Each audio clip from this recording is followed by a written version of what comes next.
Okay, guys, we are officially recording. I am Lauren Boyle, for those of you guys who don't know me, and this is a program that I put together for my team. I guess back over the summer we started it, and I call it the 90-day restart. And the theory behind it is basically you can, if you're feeling like a slowdown in your business, you can like relaunch, restart anytime and kind of get the momentum back going. It doesn't really matter like how big or small your business is. Like at some point you're probably always going to need like that jump start, that restart, that reboost, that relaunch. So this is kind of the program that I put together to help my girls through that.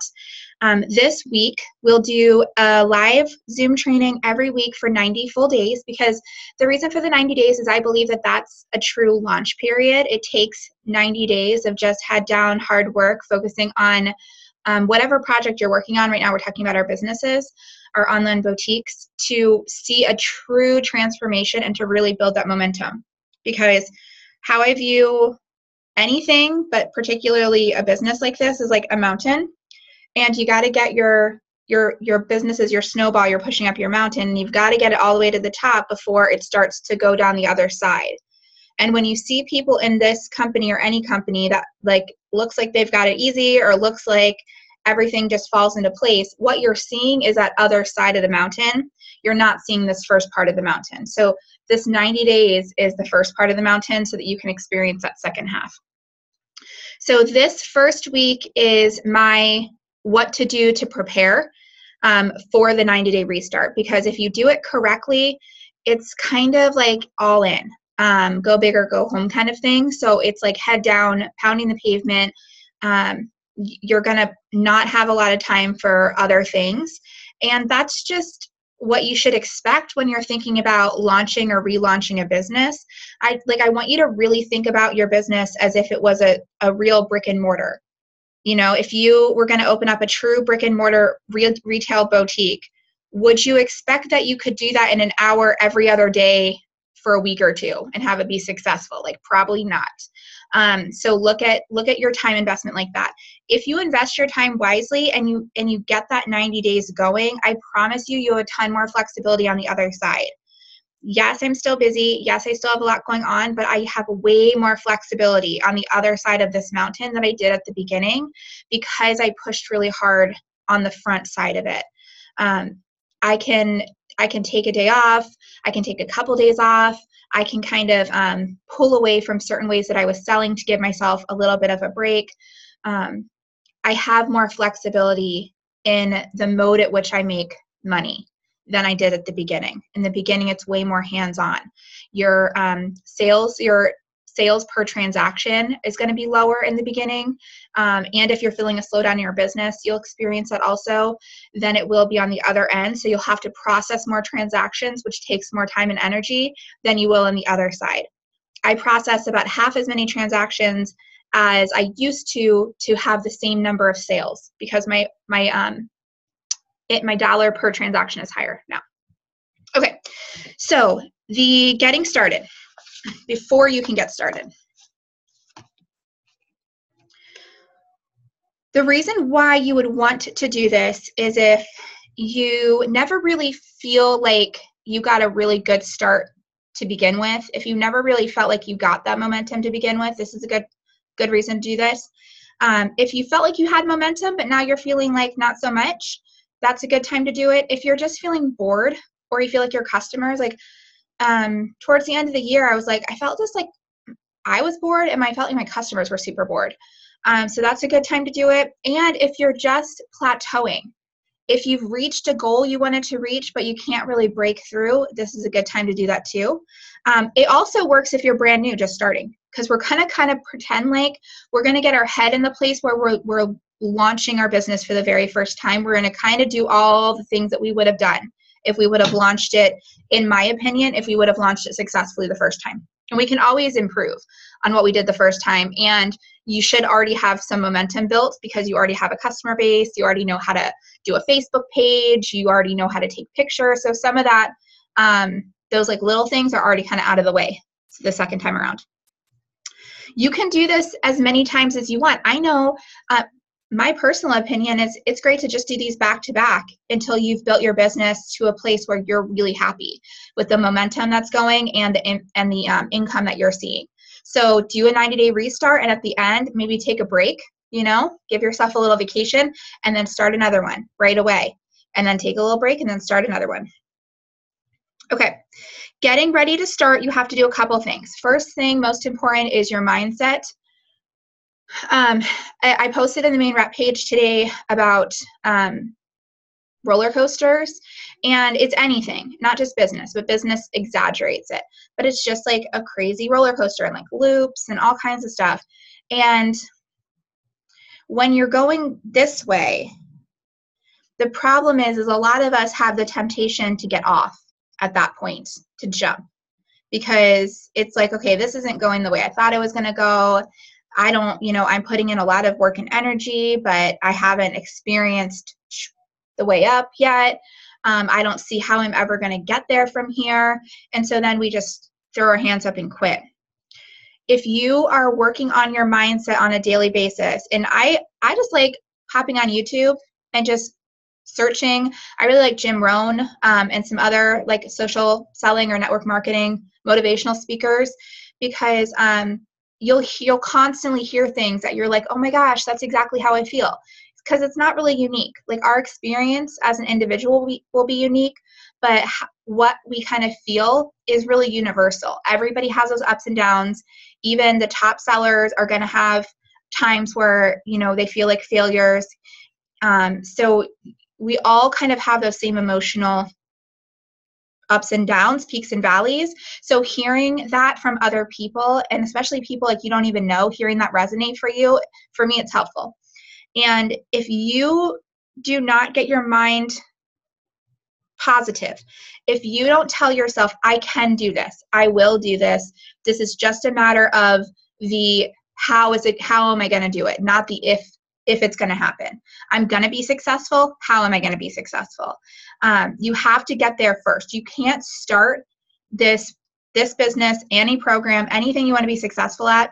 You can't start it with, well, if it works out, I guess it'll be fine. Or like, we'll see if it happens for me. If you were going to law school, if you were going to medical school, you would never make it through all of those trials and all of that hard work if the first day of class you're like, well, I'm just going to show up today and like, I'll see if I like it. I'll see if it works out. I'll see if I get a good grade today. Like you have to be in it for the long haul. You have to be in it for that end result. You have to stay focused on that final outcome, that degree, that whatever it is that you want to see on that business that you want to have built, that customer base you want to have built, that income you want to have built for yourself. You have to stay focused on that. Otherwise, you're going to get really bogged down in those daily struggles, because we all have those. The second thing that's multi-step is your organization. Because you're relaunching your business and you are going to just be head down, pushing forward, there's not going to be time for things that need to be done, that you're used to having time for. Television, phones, talking on the phone with girlfriends, texting with people, meal planning, trips to the grocery store, errands, all of that stuff, cleaning, all of that stuff, you're just not going to have time for the first 90 days. So it's really important to kind of look at your situation, your home life situation, your work situation outside of your business, and look at what you already, most of us know, like what is already a weakness. Like, do you have an issue getting motivated to clean or to menu plan? Are you always like somebody that it's 7 o'clock and you have no clue what's for dinner? Look at those things, write that stuff down, and then get prepared for that ahead of time. So if you're always like running to the grocery store 3 times a week because you never know what's for dinner, for this 90 days, you need to be ready for that. Number one, just be okay with some convenience foods. Be okay with some faster grab and go stuff. Number 2, just meal plan. Take 1 day a week. It takes like an hour, and just write out a very simple meal plan. This does not have to be elaborate. My husband is at home now and he does these things, but when I had to do it, my meal plan was the same every single week with very little variation.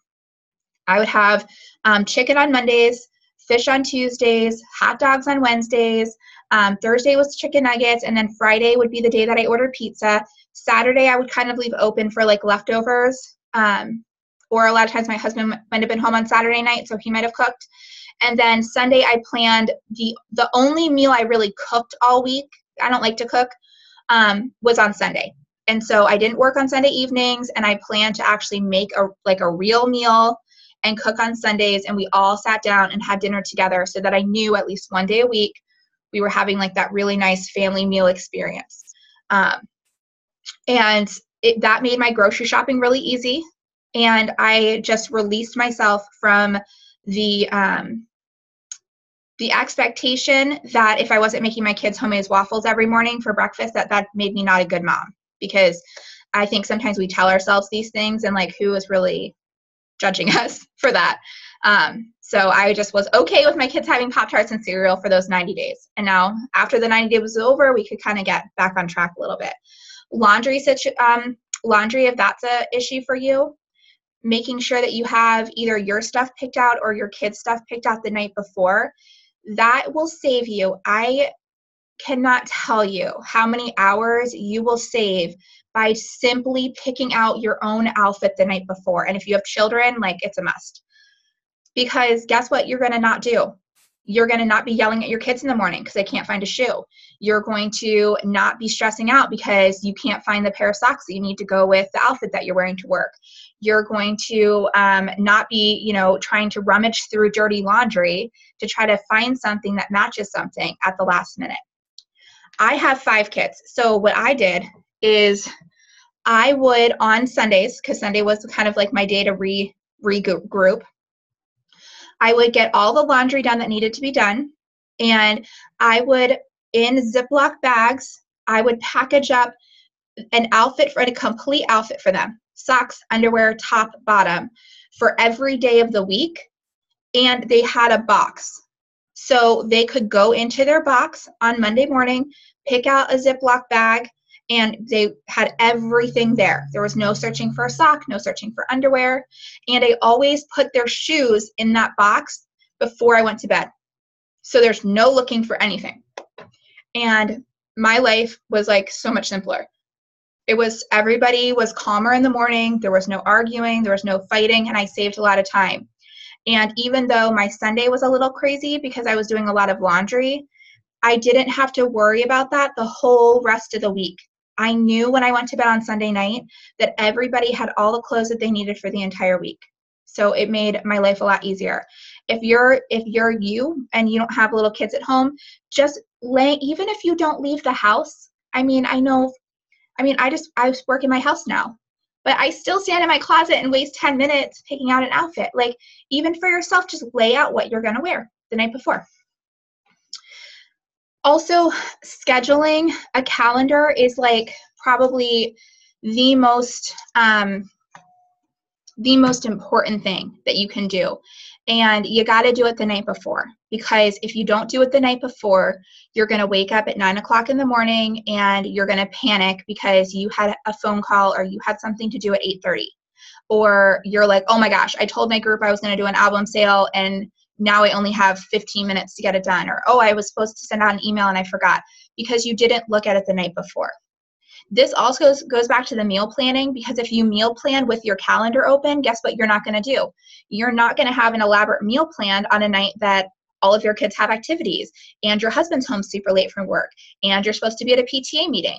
You're going to schedule hot dogs for that day because you're not going to have a lot of time. Or that's going to be the day that you order pizza. You use your pizza budget to order pizza. So the calendar is crucial. It doesn't matter. I've bought cheap calendars and I bought expensive ones. The key to the calendar is that you use it. Totally not how much money you spend on it, how pretty it is, just that you are disciplined enough to use it. For me, I really need to have a calendar that has a whole month at a time, because I do have a lot of moving pieces. I've got 5 kids and a husband at home and a child at boarding school. And so I need to kind of be able to see like the whole month and what's going on so I can plug stuff in.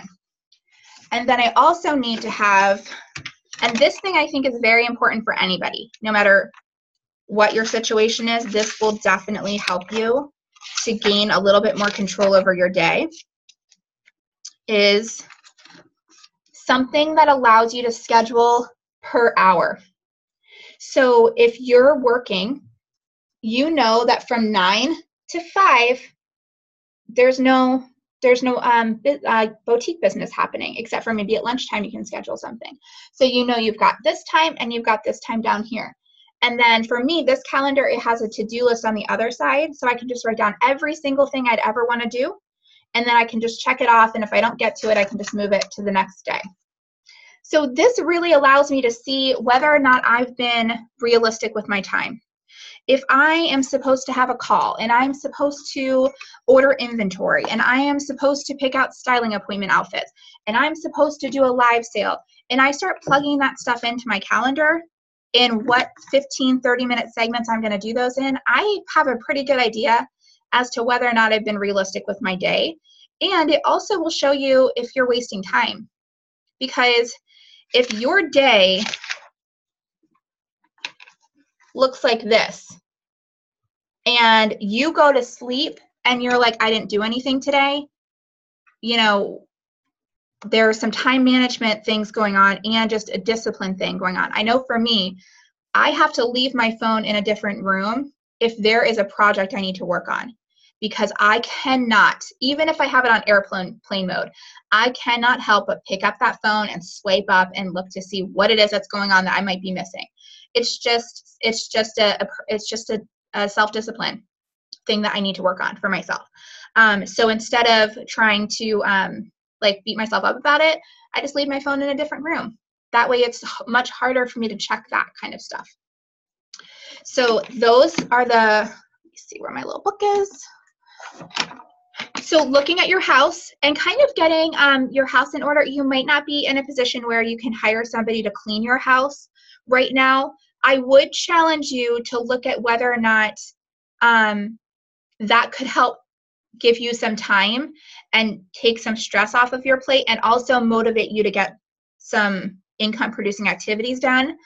Because I know for me that I did need that. I needed somebody to come in, clean my house, and while they were here, it forced me to make up that money by working on income producing activities so I could justify the expense. If you're not there yet, that's totally fine.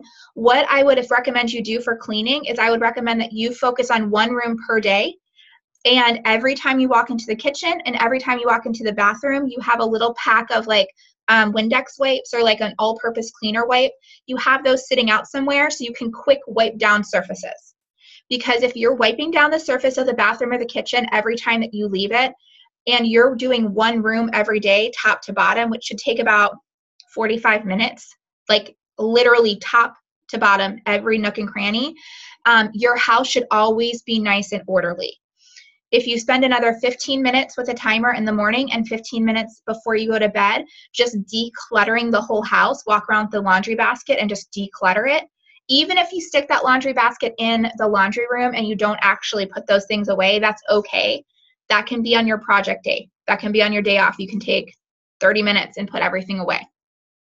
If you do that, you will have a much better handle on your household.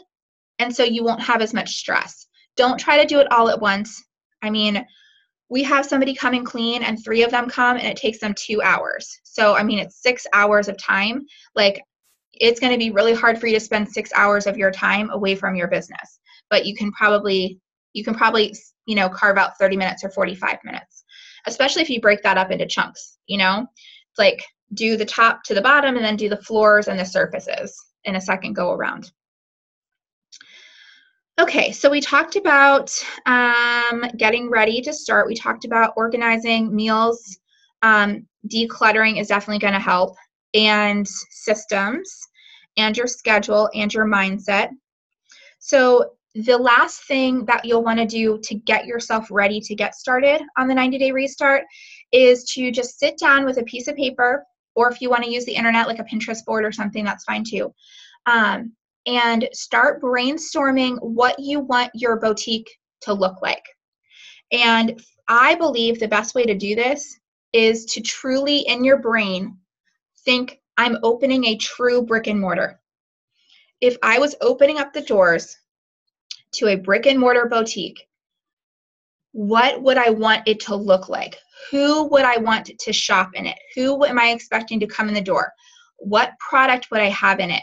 What would the color scheme be like? What kind of furniture would I, all of that stuff. Because if you have a really good feel of what your store would feel like to walk into, I promise you, you are going to be light years ahead on your personal branding, on your target market, on your inventory purchases. See where I'm going with this? So later on down the road, over the next several weeks, we're going to start talking every week. We're going to be in depth about something. Growing your group, finding your target market, doing your branding, doing your inventory purchases. But if you don't have a clear vision of what your store looks like, you are going to be so overwhelmed, and it's going to feel impossible to even know where to start when you're getting into those deeper conversations. So you can't do that until you do this. It's almost like when you're going through school. Like, you got to do 6th grade, then 7th grade, then 8th grade, and then you get to go to high school. Like, you will not be able to do the work from 9th grade if you don't do the steps all along the way. If you neglect this and you're like, oh, it's fine, whatever, you're going to be 2 weeks in, and whether you're by yourself or you're married or you have a boyfriend or you live with your parents, whatever the situation is, whoever is in your life is going to be like, what is going on? Why is it 9 o'clock and like the kids aren't in bed and nobody's fed, and like why don't I have, clothes to wear, and, why is everything a mess, and why didn't you pay the car bill? Like, all of this stuff is going to just totally overwhelm you. And then you're going to get frustrated, and then you're going to take a day off to try to recoup, but you won't have planned it. And so then your group's going to get confused because they're like, what happened to her? I thought we were going to do something today. And then you're going to get like inundated with a bunch of messages, and then you're going to get more overwhelmed, and then you're just going to stop. And so then nobody wins that way. So do the first thing. Even if you don't feel like your business is big enough to worry about having to get your house in order, get it in order in preparation for when your business is big enough to need that. Do it now. There's never going to be a better time to do something than now. And even in the absence of you owning like your own boutique, like, wouldn't it still feel amazing to get up every morning and like not have to argue with your kids because you can't find a tennis shoe? Or like, you don't have to like struggle looking through dirty laundry to like find a pair of underwear. Like, that's always going to be good life skills to have no matter what. So do that stuff first. Okay, so last thing is that brainstorming. Truly see in your head what that looks like. Search on Instagram. Start looking at boutiques. Start looking at brick and mortar boutiques. A Pinterest board is a great place to start because you can like visualize it and see it. And once you start pinning things that you like, when you can see it all in one place, you can kind of get a good idea. Okay, well, I liked these things and these things, but they don't kind of go together. They're kind of separate. Doing a style quiz on yourself, which might seem silly because like we're the stylists, right? But doing a styling quiz on yourself to see like what style am I will help you. Because if you love your inventory, it's going to be so much easier for you to sell it if you love it. If you're buying something because it's just available, or you're buying something because you think other people will probably like it, it's going to be a lot harder for you to sell it. You're not going to want to wear it yourself. You're not going to be really passionate about it. You're not going to be super excited about it. And so no matter how great it is and no matter how great it's selling for other people, it's going to sit for you. So if you were to walk in, and if you live in a town that has like small little boutiques, like doing a little like research is a really good idea. Like, go over the weekend and just pop into a couple of them and walk around. Like, how do they have stuff merchandise? Like, what's their color scheme look like? What does it feel like inside? Like, does it resonate with you? Like, if it resonates with you, why do you feel like it resonates with you? Is it the music? Is it the, a lot of us do live sales. Are you playing music? What kind of music are you playing? Is it resonating with your group? So are they playing music? Do they have, decor that you really like? Like, is there something that smells really awesome? Does it not resonate with you? Are you kind of ready to leave as soon as you walk in? Why are you ready to leave? So get that kind of in your head so you can see what that would look like. And then you'll be ready to get started for next week. Okay, I am going to turn off the recording for those of you guys, so that those of you guys that are on live can ask questions. And and that way they won't be recorded if you have something personal you want to ask. And then for everybody that is watching on the replay, thank you for watching, and I will see you guys next week. Hang tight if you're live.